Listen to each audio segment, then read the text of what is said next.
Welcome back to the channel, everyone, and today we're doing one of my all-time favorite types of videos on this channel, and honestly, oddly enough, it's one of the ones that seems to be at least somewhat one of the most popular. It's an episode of Not a Bad Bootleg, and today we're taking a look at what is quite possibly one of the oddest amalgamations of figures that I've ever seen. At least with some of the previous ones, they're just copying molds from, Black Series or 3 3/4 inch.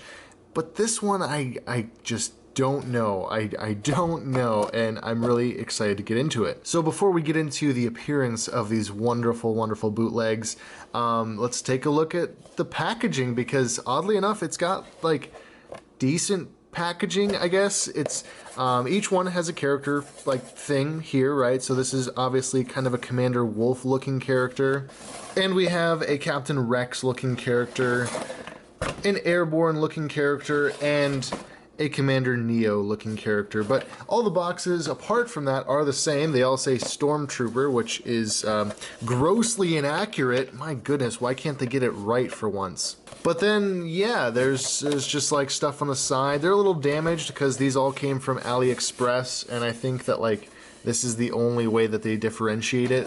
White Soldier 5, and then this one's White Soldier 4. That's probably like how they store them in the warehouse. But yeah, light and action function. I don't know about the action part, but there's definitely a light function, which we'll get to, and it's actually one of like the cooler light functions that I've ever seen on a bootleg. That box was way too crushed to get open, so let's try this one. They have like an insert of sorts. If you can actually, there we go.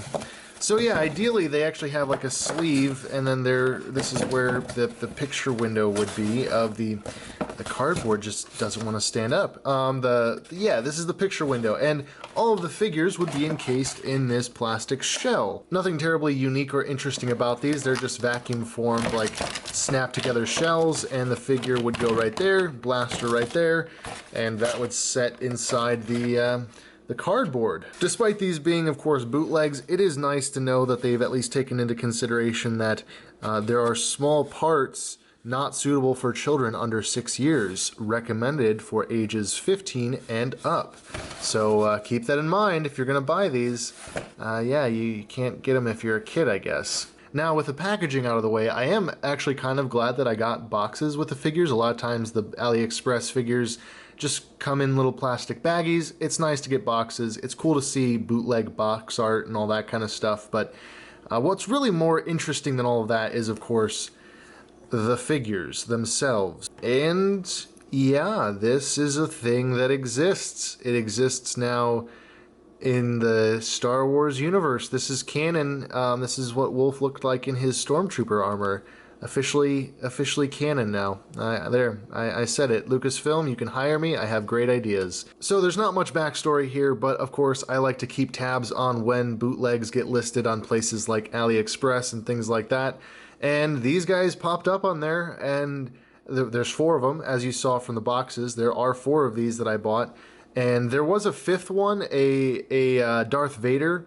And I didn't buy him just because I didn't really want Darth Vader. You'll find with a lot of my bootleg videos, I typically only buy bootlegs that I'm actually interested in, and my main focus has always been Clone Trooper bootlegs, and this is of course no exception. It is a Clone Trooper bootleg, so yeah, I had to pick these up. So yeah, it's just another one of those cases where something random pops up on AliExpress, and I don't get really any background information as to where they came from, who manufactured them, anything like that. And I just buy them on an impulse, really, because I think, man, these are weird. I guess I have to have them in my collection now, which I really don't, but I do at the same time. So I guess let's do something a little bit unusual for a video of this sort. I don't typically showcase like every single figure all at once, but let's get all 4 of these out and in the open. And as you can see, the biggest defining feature with them is they all have a unique helmet, whereas the bodies are all some weird like pot-bellied Stormtrooper mold. Now, on the AliExpress listing, there was actually 2 other variations of these figures that I saw posted, although they weren't posted for sale, they were just in the advertising photos for some reason. I'll put those up right here and right here. So yeah, it's a Phase 1 Commander Fox and a Phase 1 Commander Wolf. I would really want these figures, you know, since I went ahead and I bought all 4 of these. I really would like to have those other 2, but they're not for sale anywhere that I can find. The Wolf just looks like they swapped the head out on this body and they used like the Phase 1 Wolf helmet. But then the Commander Fox one has like a unique body paint and helmet and everything. So I really want to get those some way, somehow, but without them being listed for sale, I don't really know how to track them down because I've personally never seen these bootlegs before. I've never seen anyone talk about them, and they're pretty interesting. To say the least, they're interesting, and we'll get into like where I think some of the parts have come from to make these, because I don't think that it's necessarily all just one bootlegged source. I think that they've maybe taken the helmets from somewhere unique. But let's just go over the basic figures first. If these guys will stand up okay and not just keep falling over, we'll take a look here at Commander Wolf. Actually, we already looked at him. Let's take a look at Captain Rex. So I guess starting out, we'll take a look at the articulation on these figures, which isn't great overall, but it's still there, it's present. We gotta talk about it. These big bobbleheads are basically just on a single ball joint under there, and surprisingly, they can be posed in a good number of ways. Like there's a solid range of motion on them, not really restricted by anything. So in the process of filming this review, I actually found something that I didn't know with these figures, and that is that the ball joint pops right off, and you can actually swap these heads around if you wanted to, if you were so inclined, or if you had another purpose for these heads. I don't know what that might be, but you never know. Actually, popping this off does give me a little bit more access to the joints, so we can see a little bit better what we got going on in the shoulders. There's a ball joint in the torso that kind of gives you almost like a butterfly motion there, and then you can, I guess, kind of like, yeah, you can kind of shift it under. Oh, and I guess there's a ball joint there too, and that's going to pop off pretty frequently, so I guess watch out for that, because these are bootlegs, so a lot of the joints don't have a lot of tolerance, I guess. They can kind of just, I mean, you can see how easily I can pop this guy apart, basically. He's not very sturdy, but he does like stand up pretty well, so I mean, if you're not going to do anything crazy with him, he should hold together just fine, I would think. But yeah, there's the arms, and it can swivel all the way around and all that, and then these elbows may not as well even exist, because yeah, that is all the more articulation you're getting out of the elbows. And with his nice E11 Stormtrooper blaster that he has for some reason, he really can't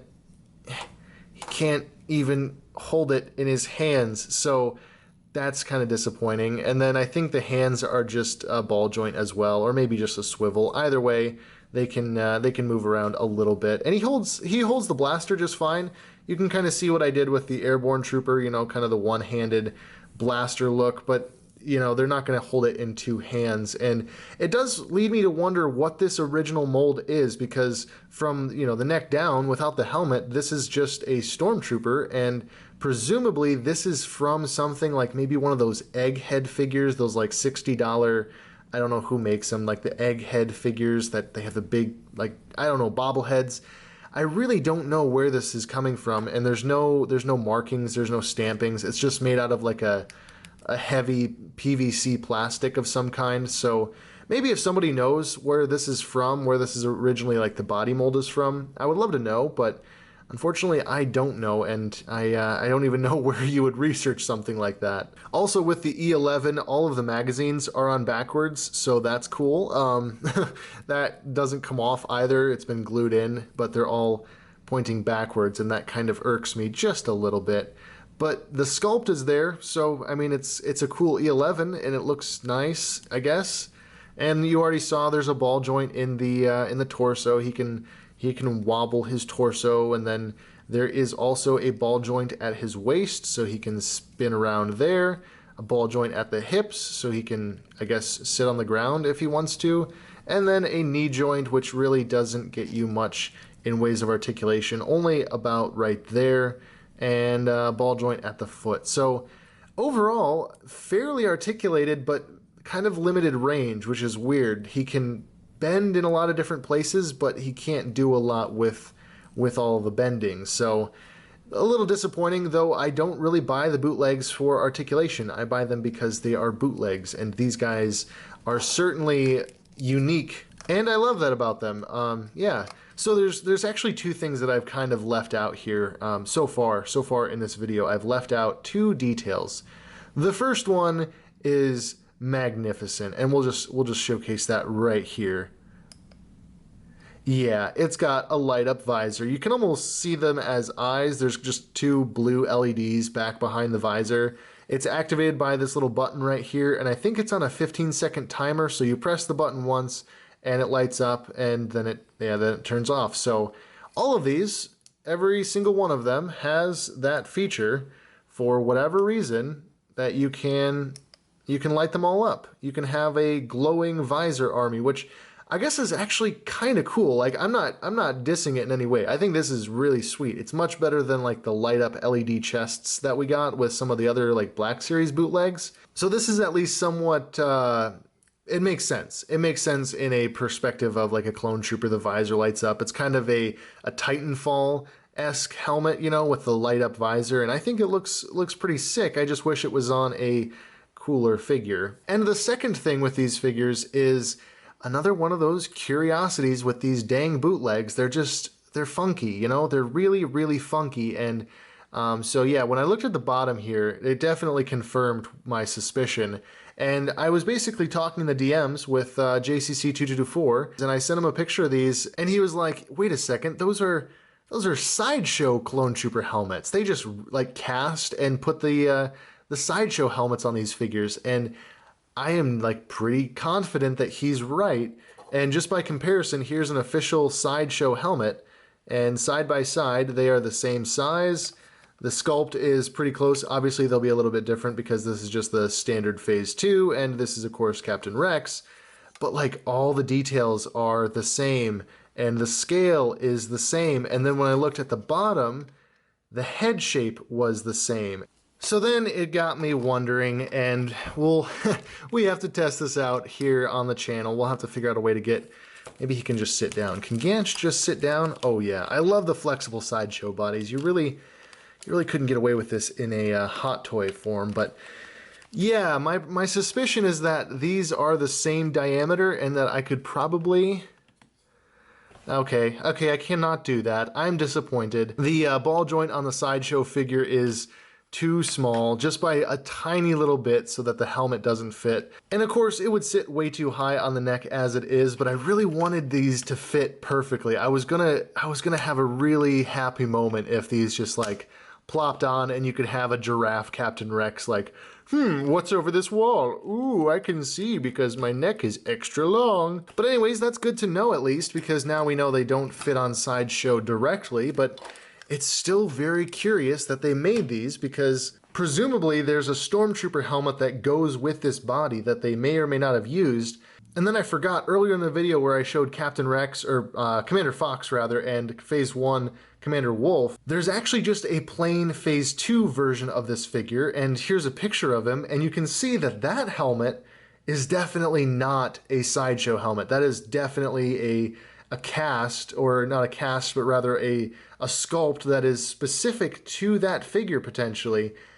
And so it makes me wonder why, like, who came up with the idea to take Sideshow helmets and make all of these? I want to know. I want to ask that person questions, and I want to like become friends with them, because it's weirdly creative and kind of cool, and it fits so well with just the wackiness of bootlegs. That's one of the things I love about bootlegs, are the weird choices that get made when they're being made, and this is definitely one of them, because these are 100%, like I would bet money on the fact that these are all Sideshow helmets, and they're just, well, they're not official Sideshow helmets obviously, but they're cast from a Sideshow helmet, and then they're wired up with these LED lights, and yeah, they're cool. Like, they're really cool, and there's nothing about these bootlegs apart from the fact that it's a clone helmet on a Stormtrooper body that's like super janky, because as you can see with Commander Wolf here, if that will focus, There we go, zoomed it in just a little bit. You can see the detail on the paint apps is super crisp. Like,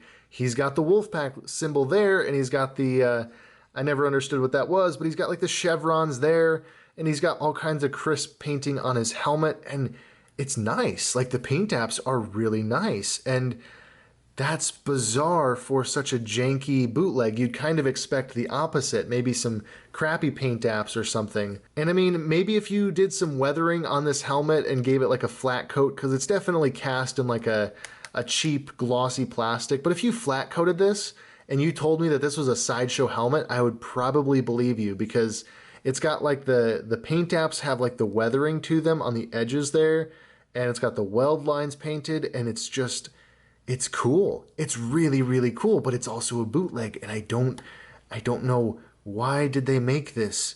Why? If nothing else, I suppose with some slight modification, if you popped this head off and then found a way to maybe Dremel out this portion right here, you could put this on a Sideshow Captain Rex, and you could give him like a light up visor with minimal effort. You just give it like a flat coat, maybe do a little bit of paint matching to try and get it to match the rather unique eggshell color that Sideshow uses for their clone troopers.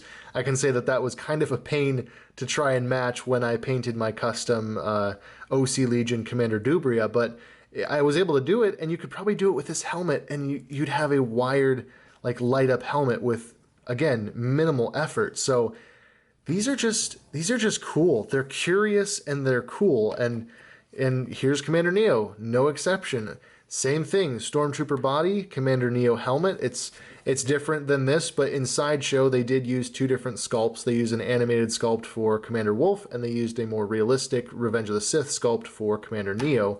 Don't really understand why they did that, but yeah, they've kind of always blurred the lines between animation and realism, even when these guys should technically have the same helmet, apart from the little visor slit there. But yeah, this company clearly didn't know the difference either, and they just cast the helmets. Very, very cool. And with Commander Neo here, he's got all the right paint apps, basically. He's got a red shoulder, which is accurate to his armor, but then he also has this like gray shoulder, and that's to represent his pauldron, his like leather strap and stuff that goes over the shoulder there. So they've got that right even, which is just crazy. And the only issue is actually with this figure that I've spotted, at least, his 91st marking there is on the inside of his arm instead of on the outside where it should be. I've tried to see if that would like spin around and shift around so I could get it on the outside, but it doesn't appear that it is able to do that. So that's like the one small minor paint app issue with these figures. And I mean, yeah, they've even got the thigh printing. So he's got like accurate markings for a 91st Reconnaissance Clone Trooper, but he's still a bootleg. I will say that again and again, he's still a bootleg, and it's just confusing. It's very, very confusing. Where do these guys come from, and why were they made? Well, I mean, I guess I know why they're made. They're made for overseas markets to buy figures for less than like what the official figure cost, you know, things like that. And they're for people like me who get their kicks from weird, bizarre combination action figures like these, I guess. Yeah, I'm a sucker for a good bootleg, and while that might sound oxymoronic, the whole premise of this is that it's not a bad bootleg. And finally, we have this last one, the last of the four. This is actually the one that sparked the whole conversation about the Sideshow helmets with me and Adam, because it was like, hey, you should get this because I know you're a fan of the 212th. You could have a cool airborne bootleg if you wanted to add this to your collection. And that's when he noticed that these are in fact Sideshow sculpts. And that was quite a revelation to me because I hadn't noticed it before. But yeah, there's not much to really say about this figure either. I mean, it's got the paint apps. It's got the little stripes there on his arm and on this arm over there. There we go. He's got the orange markings.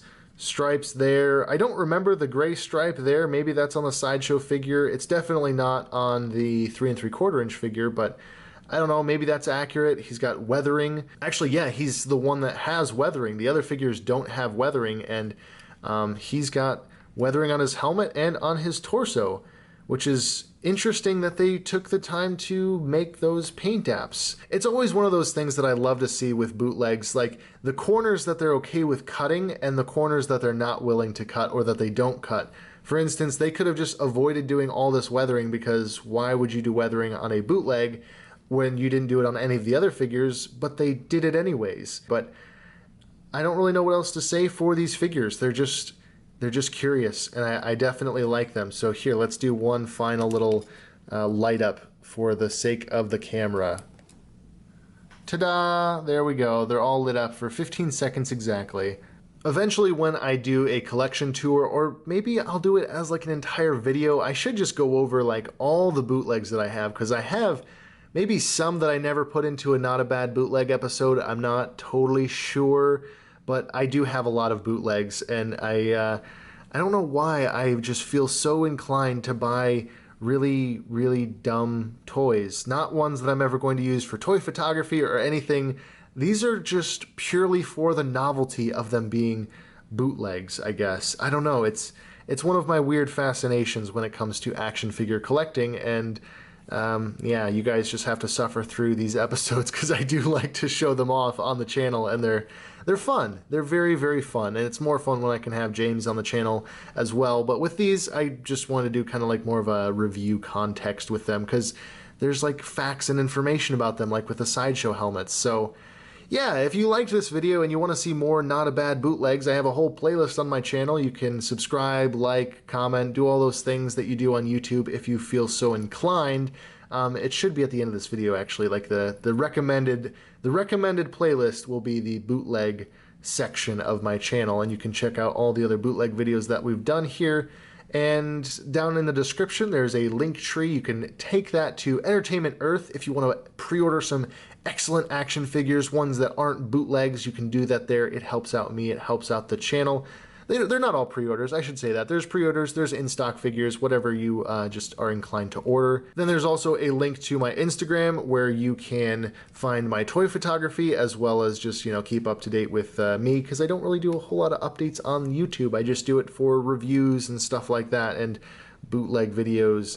And apart from that, guys, thanks for watching, as always, and I will be sure to catch you all in the next